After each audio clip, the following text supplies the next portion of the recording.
সুধী ভক্তমণ্ডলী, মায়ের আমার, সামনে আমাদের দুর্গাপূজা, শারদীয় দুর্গাপূজা, দেবীপক্ষ চলছে।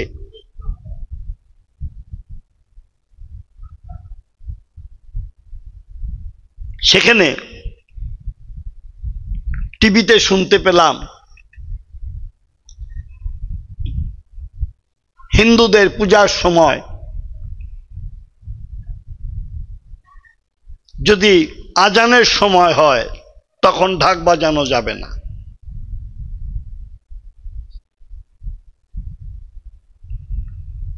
একাত্তরে বাঙালিদের কোনো দেশ ছিল না। একাত্তরে আমরা পাকিস্তানের কাছ থেকে একটা দেশ ছিনিয়ে এনেছি 30 লক্ষ মানুষের রক্তের বিনিময়ে। এক সাগরের রক্তের বিনিময়ে বাংলার স্বাধীনতা আনলো যারা, আমরা তোমাদের ভুলবো না, গান আছে। সেখানে 4টা স্তম্ভ ছিল, তার মধ্যে একটা ধর্ম নিরপেক্ষতা।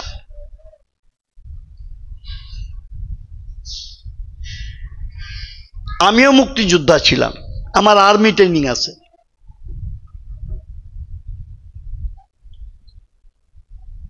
ধর্ম নিরপেক্ষতার ভিত্তিতে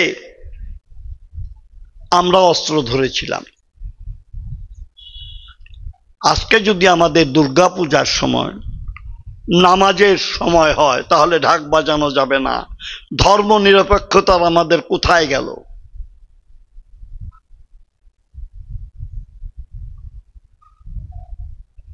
আমি কোরআন পড়েছি, হাদিস পড়েছি, আমার ঘরে কোরআন আছে, হাদিস আছে, ত্রিপিটক আছে, খ্রিস্টানদের বাইবেল আছে। আমি সমস্ত ধর্ম সমন্বয় করে দেখেছি, কোনো না কোনো এক জায়গায় ভাষাগত দিক থেকে তারতম্য থাকলেও অর্থ একই যেয়ে দাঁড়ায়। যেমন বেদ বললেন একমেব দ্বিতীয়ম, আমি এক, আমি অদ্বিতীয়।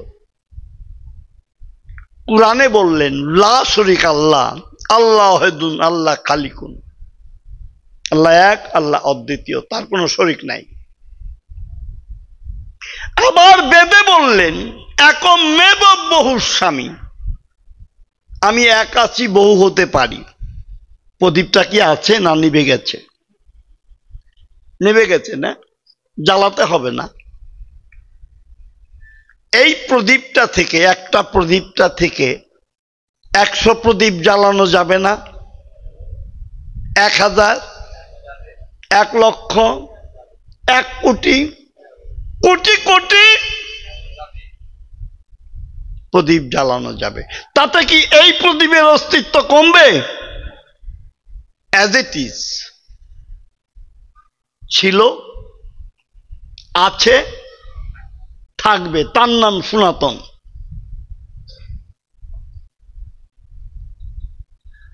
কুরআনে বললেন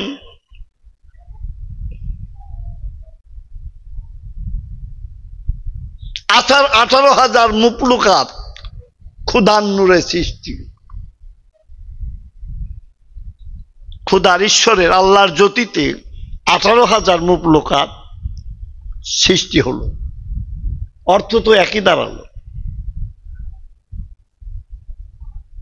গীতায় বললেন ভগবান শ্রীকৃষ্ণ ভক্ত মে হৃদয় পার্থ, অর্জুন ভক্তই আমার হৃদয়। চৈতন্য চরিতামৃতে বললেন ভক্তের হৃদয়ে কৃষ্ণের সতত বিশ্রাম। কুরআনে কয়েক জায়গায় বললেন কুলবিন মুমিনিন আরশে আল্লাহ। আল্লাহর আরশ কোথায়? কুলবিন মুমিনিন, মুমিনের কলবে। আমরা উচ্চস্বরে কীর্তন করি কেন? হৃদয়টা পরিষ্কার করার জন্য। মুসলমানরা জিকির করে। জিকির একটি ফার্সি ভাষা। জিকির শব্দের অর্থ যোগাযোগ। উচ্চস্বরে তারাও জিকির করে কলবটা পরিষ্কারের জন্য। সেজন্য আমি তো ভিন্ন তো কিছু দেখি না। আমি কোরআন হাদিসে তো দেখি নাই। যদি কেউ দেখাতে পারেন যে হিন্দুদের পূজা আর আজানের ধ্বনি এক সময় হতে পারবে না, আমি তার কাছে ঋণী থাকব। এগুলি বানোয়াটি। আমি পাকিস্তানের আজাদ পত্রিকার মালিক।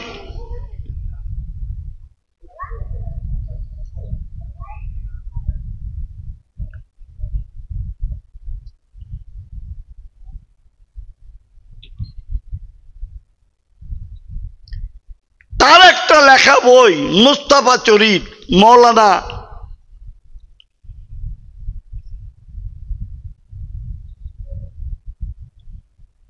নামটা ভুলে গেলাম, পাকিস্তানের আজাদ পত্রিকার মালিক ছিলেন।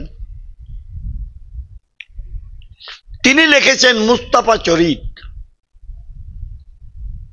মৌলানা আকরাম খা।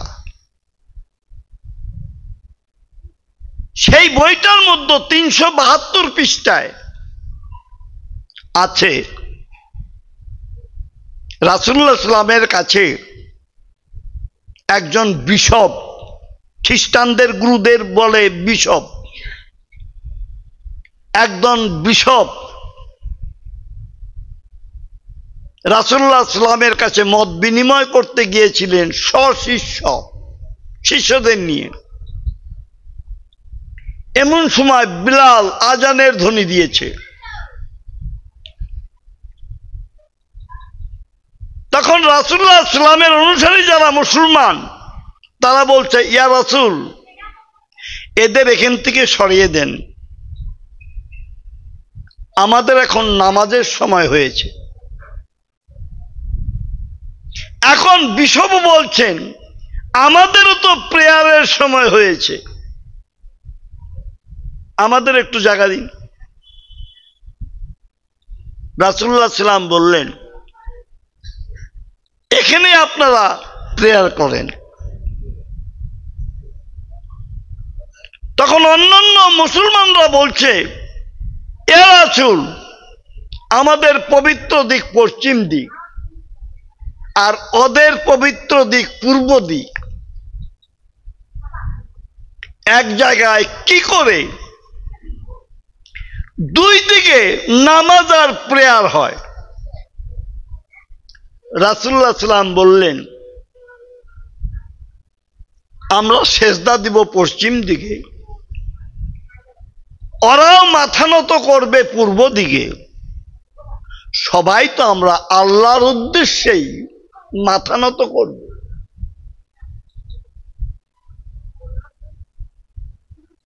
আজকে সেই শিক্ষা গেল কোথায়? সেই ধর্ম নিরপেক্ষতা গেল কোথায়?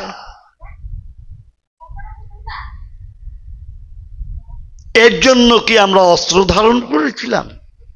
জীবন দিতে গিয়েছিলাম?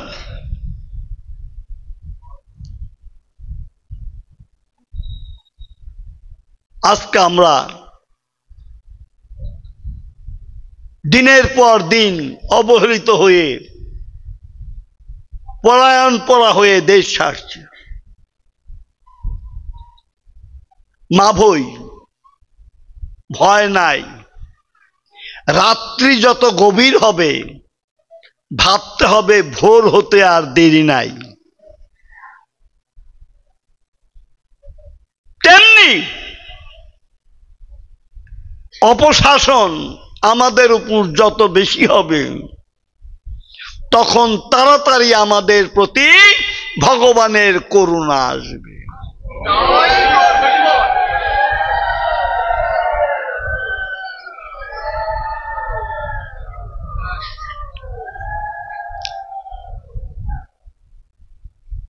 নন্দ মহারাজ